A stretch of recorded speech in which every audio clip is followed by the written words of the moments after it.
This is so frustrating. I cannot believe this has happened. Hello, David. What is wrong? You sound very upset about something. I am upset, Emma. You know that new, shiny coffee machine I bought last week? The one I was so excited about? Yes, I remember. You showed it to me. It looked very modern and made great coffee. It made great coffee in the past tense. It does not make anything now. It has completely stopped working. It stopped working already, but you have only had it for a week. That is not right at all. I know. I woke up this morning, excited to make my morning coffee, and nothing happened. The power light turns on, but it does not brew. It just makes a quiet, sad noise.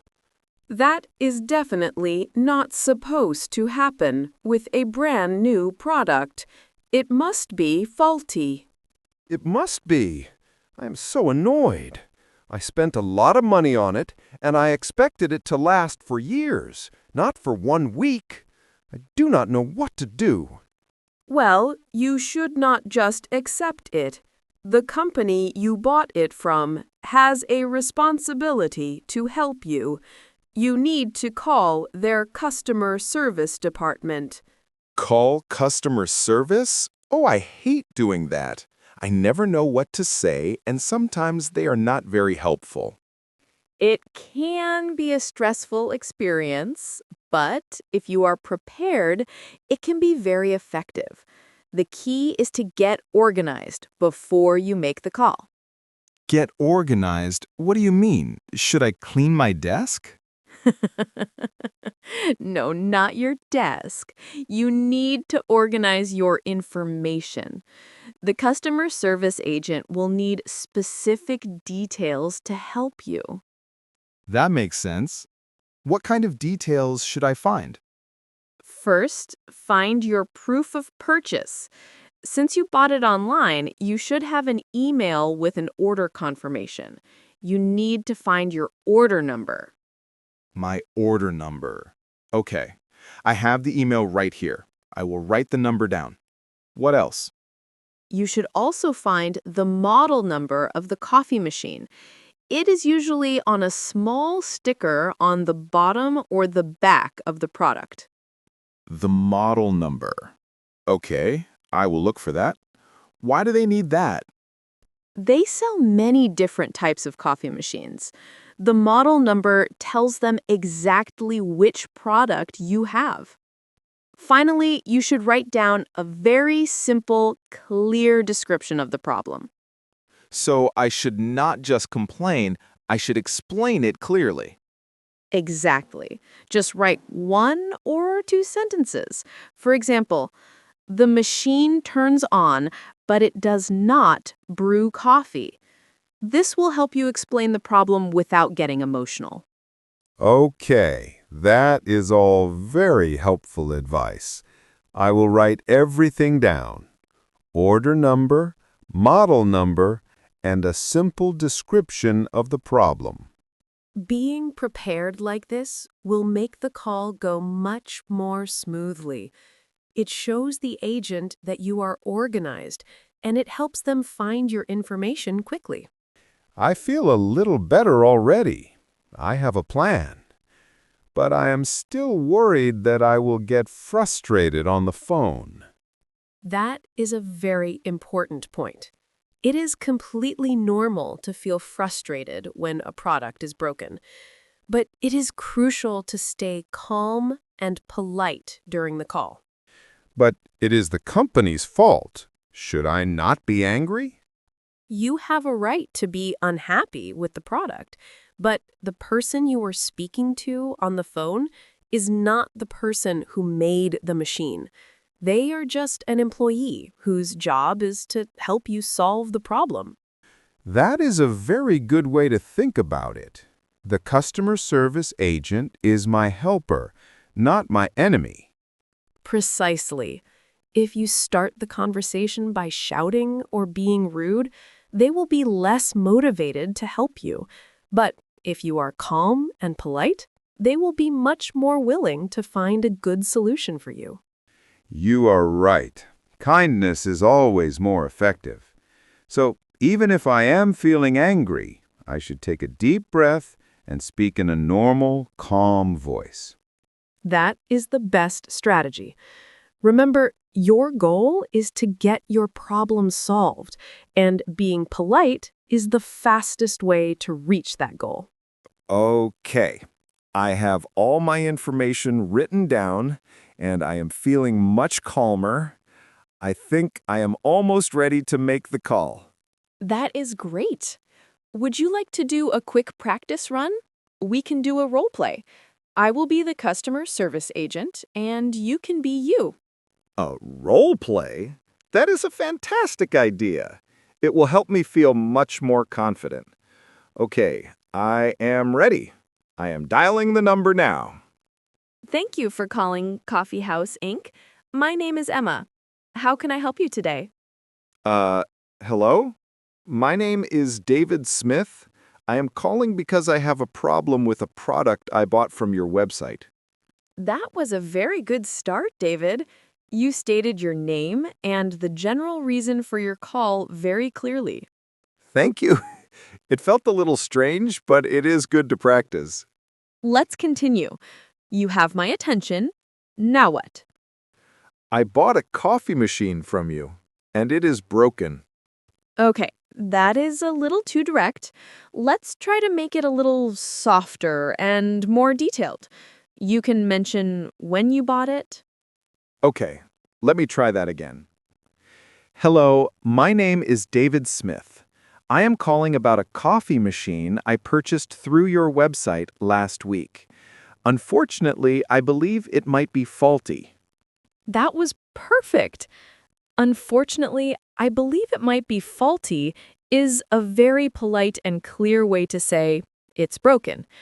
It sets a very good tone for the rest of the conversation. I like that phrase, unfortunately. I believe it might be faulty. It sounds professional. Okay, let's continue the role play.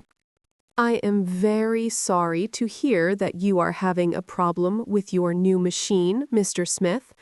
I can certainly look into this for you. Do you happen to have your order number available? Yes, I do. I have it right here. The order number is 123451. Thank you. I am pulling up your order now. Yes, I see it. The Morningstar Model 2000. Is that correct? Yes, that is the one. Okay. Could you please describe the problem you are experiencing with the machine? Yes. I have had the machine for 1 week, and it was working perfectly until this morning. Now, the power light turns on, but when I press the brew button, nothing happens. It does not brew any coffee. Excellent. That was a perfect explanation. You used the simple, clear description we prepared. You explained what works, the power light, and what does not work, the brewing. It felt good to have the sentence ready. I did not have to search for the words. That is why preparation is so important. You have given the agent all the basic information they need in a very clear way. So, in the real call, after I have explained the problem, what happens next? Well, the agent now understands the situation. Their next step will be to find a solution for you.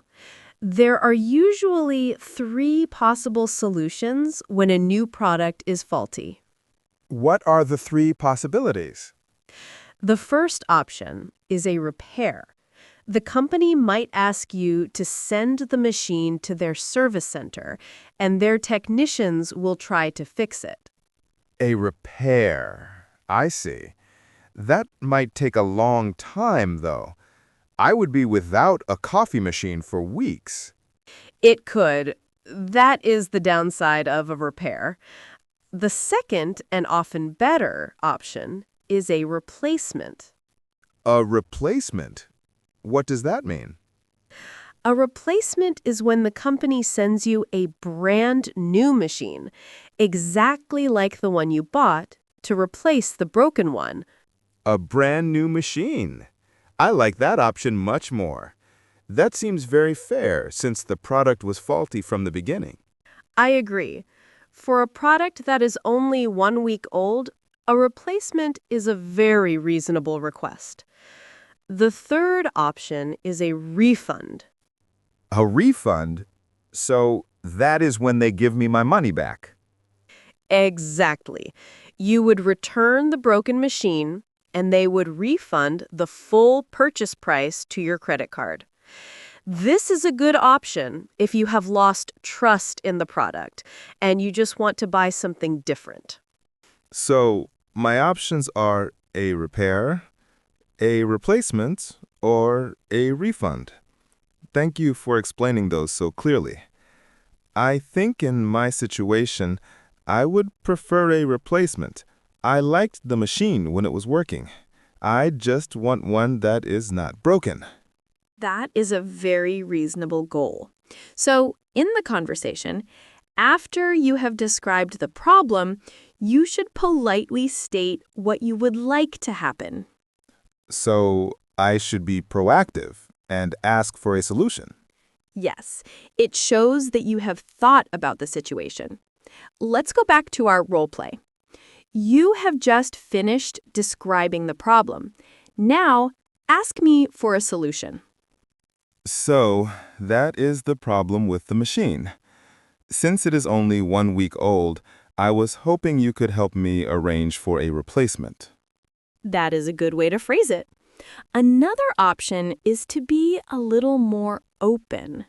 You could ask, could you please tell me what my options are for this faulty product? I like that one. It invites them to suggest the solution. Let me try that. So, that is the problem. Could you please tell me what my options are? I would ideally like to receive a replacement machine, if that is possible. That is perfect. It is polite, it is open, but it also clearly states your preferred outcome. It is a great way to handle the situation. This roleplay is so helpful. I feel ready for almost any part of the conversation. I am glad to hear it. Let's continue. You have just asked for a replacement. Now it is my turn, as the agent, to respond. Okay, what would a real agent do now? I understand you would like a replacement, Mr. Smith. That is a very reasonable request. Before we proceed, I just need to ask you a few standard troubleshooting questions to make sure we have not missed anything simple. Is that okay? Oh, troubleshooting questions. Yes, of course. You see, they will often ask you to check a few basic things first. This is a normal part of their script. Do not get annoyed, just answer the questions calmly. I understand. I will be patient. Great. First, could you please confirm that the water tank in the machine is full? Yes, the water tank is full. I checked that. Thank you. And have you tried plugging the machine into a different power outlet, just to be sure it is not a problem with the electricity? Yes, I tried that as well. I plugged it into 2 different outlets and the problem was the same. The light turns on, but it does not brew. Okay. Thank you for checking those things for me. It does sound like the machine itself has a fault. So, after the troubleshooting, the agent agrees with me that the machine is broken. What happens next? Now, the agent will confirm the solution and explain the next steps. Let's finish our role play. Okay, I am ready. Okay, Mr. Smith. Based on what you have told me, I agree that the machine is faulty. I am very sorry for the inconvenience this has caused. I have gone ahead and processed an order for a replacement machine for you. Oh, really? That is great news. Thank you. You are very welcome. We will ship the new machine to you immediately. You should receive it within 3 to 5 business days. 3 to 5 business days. Okay, that sounds good. What should I do with the broken machine? We will need you to return the faulty unit to us. I am sending you an email right now that contains a prepaid shipping label. Please print that label, put it on the box, and you can drop it off at any post office at no cost to you. So you will email me a shipping label, and I just use that to send back the broken one. That is very convenient. That is correct. Is there anything else I can help you with today, Mr. Smith? Is there anything else? I think that covers everything. How should I end the call? You should end the call by showing your appreciation. The agent has solved your problem, so a polite closing is very important. Okay, let me try. No, that is everything. You have been very helpful. Thank you so much for arranging the replacement for me. I really appreciate it. It was my pleasure to help you today. Thank you for calling Coffee House Inc. Have a great day. You too. Goodbye. And scene. That was a perfect customer service call from start to finish. How do you feel now? I feel completely different. I am not nervous or angry anymore. I feel prepared and confident. I know exactly what I need to have, what to say, and what to expect. That is the power of preparation. You have a clear script in your head now. Let's do a final review. First, I prepare all my information. Second, I stay calm and polite during the entire call. Then you introduce yourself and explain the problem using a simple, clear description. I answer any troubleshooting questions patiently, and then I politely ask for my preferred solution, which is a replacement. And finally, you confirm all the details of the solution and the next steps. And you end the call with a sincere thank you. I am ready. I'm going to make the real call right now. Thank you for being my customer service coach, Emma.